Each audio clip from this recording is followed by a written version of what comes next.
Hi, I'm Josh. Welcome to a new video, and today I'm sharing with you my thoughts on Ghost's new album, Impera. Before starting, I don't have the universal truth. This is just my opinion on it, so whether you agree or disagree with it, I hope you enjoyed watching. Okay, let's talk about what happened previous to this album. Last album Ghost released was Prequel in 2018. Easily one of my favorite albums ever, I have it there. And it may be my favorite rock or metal album from the 2010s. In this album, Ghost combined the darkness of their early days with elements of the 70s and 80s bands Tobias Forge is a fan of, bringing pop, disco, and glam metal touches to their music. It's, in my opinion, the album where Ghost perfected their sound. All the improvement, development, and experimentation they had in previous albums led to Prequel, making it for me the peak moment of their career so far. I think it's also important to note that Prequel saw the introduction of a character that broke the rule Ghost had been following for years. Cause this time it wasn't a papa, it was a Cardinal Copia, my favorite frontman so far.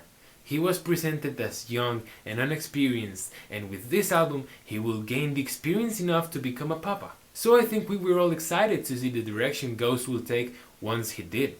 At that time, Tobias Forge started to appear a lot in public. I mean, we already knew who he was, so he started giving a lot of interviews. Didn't take long for him to start saying that he was already working on an album. Not even a year after Prequel was released, he said that the next album will be darker and heavier than Prequel. This is the proof. That got me so excited, because I think Prequel has some of the heaviest moments in their career. Faith or The End of Rats, for example.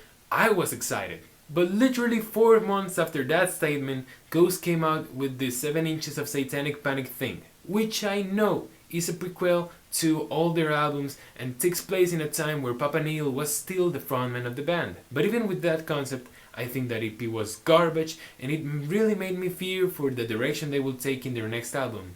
In March 2020, at the end of their tour, we saw the death of Papa Nihil and Cardinal Copia's transformation into Papa Emeritus 4, which has been my least favorite Papa suit of them all. It's ugly, yes, but it also didn't hint towards a dark direction at all. I was doubtful. For 2 years, Ghost didn't release anything, until they came back with the Enter Sandman cover they did for the Metallica Blacklist. I didn't really like how it sounded. I preferred the live version they did with Candlemas. But next month, they released Hunter's Moon, and that song was actually fire. It made me forget all the doubts I had about their future. And then in January, Call Me Little Sunshine was released, and Impera was announced. That song was even better, and I was like, okay, this album is going to be good. But some days before the release of Impera, 20s was released as a single. And at the beginning of it, I was like, this is incredible. I mean, the intro, the drums, and the riff are really cool. But vocals were awful. And I was scared again. I was like, oh no, please no. The album came out, and I went to listen to it. So, let's talk about it track by track. The intro of the album, I won't call it a song, is Imperium. And it's a good starter. Not outstanding by any means, but it's a good way to start an album.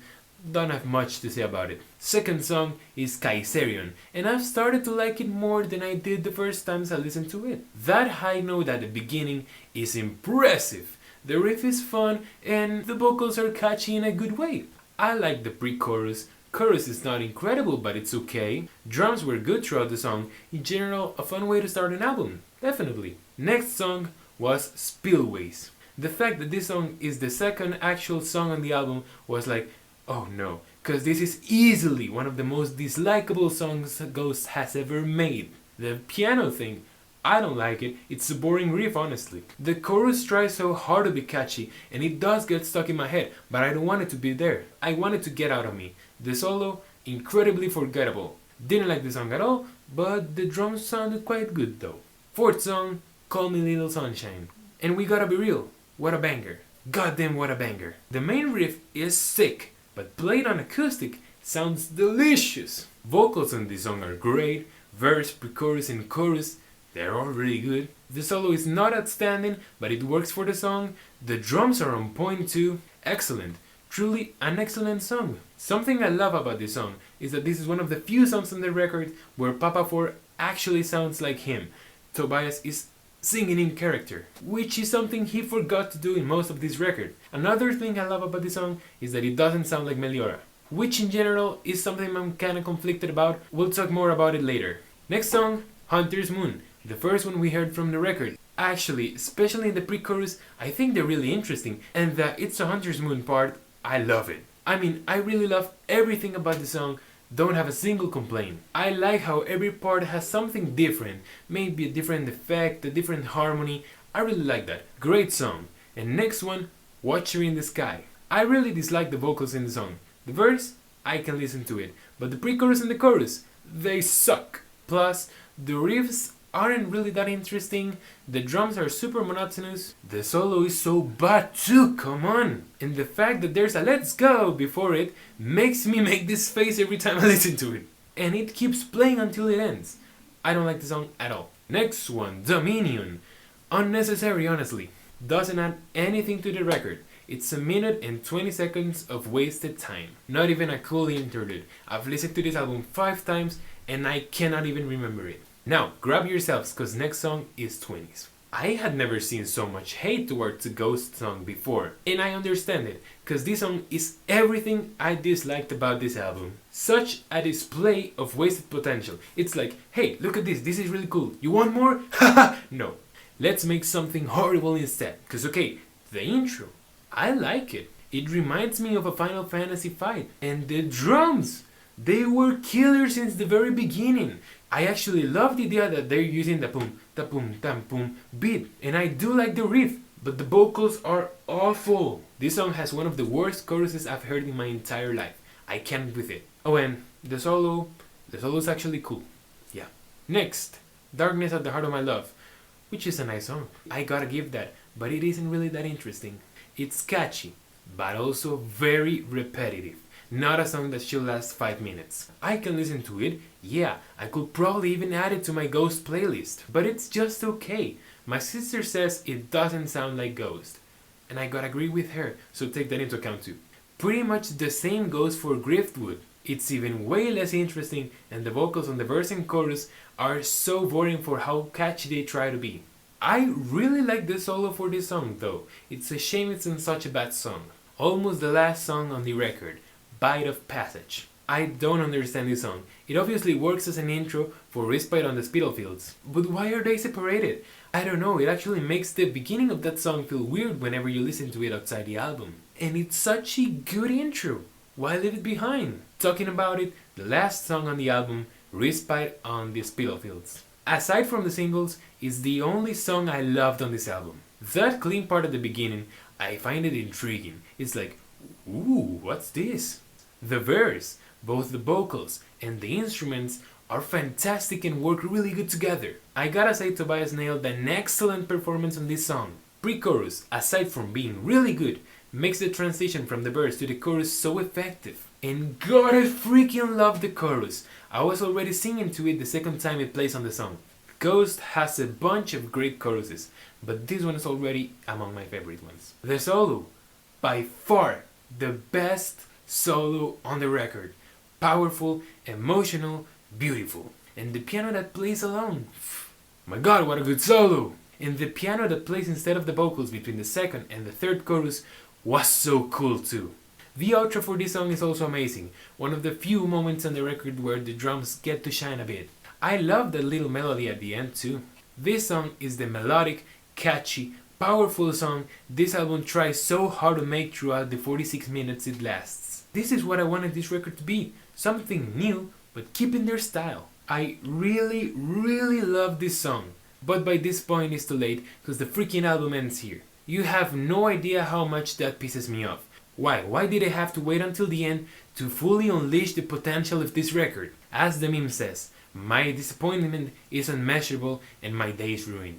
Well, nah, I didn't ruin my day, but I'm so disappointed. I don't think I'm a victim of the hype I had for it, cause yeah, I was excited, but I didn't have any expectations on how it will sound. I knew it wasn't going to be the best album of all time, but I was expecting just a nice record from Ghost. Not the case, definitely not. Sure, Call Me Little Sunshine and Hunter's Moon made me think it was going to be a good record, but at the same time, I was playing a blind side to the obvious red flags this album had. The fact that 20s was a single, for example, and I think I paid the price for that. But let's talk about general aspects now. I think there was a decision that really impacted on this album, and that's that Klaas Alund, I probably pronounced that wrong, was in charge of the production in this record. Every Ghost album so far had different producers, and I think that was good because it made them sound different to each other. Klaas Alund was the producer of Meliora, so it's the first one to work twice with the band. First, because this album sounds a lot like Meliora many times. Not for good and definitely not better. Second, because this album was Cardinal Copia's, now Papa Emeritus 4's second album. I think they should have worked with Tom Dalgetty, producer of Prequel. He knew the character, knew his style, and would have probably helped a lot to develop it. Plus his production on Prequel was excellent, but we can't do anything about that. Don't you feel Cardinal Copia's singing and personality changed a lot? Cause I do. Of course there must be character development, but there are very few moments where I think, oh, that's Cardinal Copia. And sadly, I don't think there was much development for his character either. Lyrics, I haven't talked about them yet. They're pretty weak. I can't think of a single line that stood with me in this record. Their lyrics always had a lot to say, very creative. Year Zero and Cyrus, for example. This time, I don't feel that's the case. Many times they're talking about topics they've already talked about. Lyrics rhyme, but they don't have much to say, and for the most part they don't add anything to the concept of the album. The Rise and Fall of Empires, there's like 2 songs that talk about that. Seriously. Plus, that's honestly such a boring concept to base an entire record on. And it's one they had already used in Infestis Sumam, Meliora, and Prequel, 3 albums. In this album, I see a lack of direction, musical, lyrical, and conceptual, which is a problem Ghost had never had before. They had always a clear vision of the art they were making. This time, I don't see what they were trying to achieve. Every single one of their previous albums has such a unique, defined sound. They're very different from each other because each one has a well-thought style of its own. This record doesn't know what that means. If it's not taking things from Meliora, it's trying to take many different directions at the same time, without ending up establishing a sound in at least one of them. It really disappoints me how much wasted potential this album has. There's so many moments where it shows an incredible direction the band decided not to take for some reason. This record is my least favorite one by Ghost. It also has my least favorite cover art from them, but I think it really speaks for the music though. It's hard to believe this record took 4 years to be made, but again, nothing to do about it. I'll keep listening and enjoying over and over the albums I like from them. And if you like this album, remember this is just my opinion, like you can have your own and that's okay. I actually would like to hear yours. If you enjoyed this album, I'm really glad for you. So yeah, I hope you enjoyed watching. If you did, leave a like and subscribe. Check my music if you haven't yet. It's available everywhere, but you'll have the Spotify link in the description for you to go check it. I'd really appreciate if you do. Thanks for watching this video, and I'll see you next time. I've been waiting for years, hoping there's still a chance that you'll come visiting someday. Don't care if the guns are rusty, the ball is black, you can still pretend it's fun to live for a last time.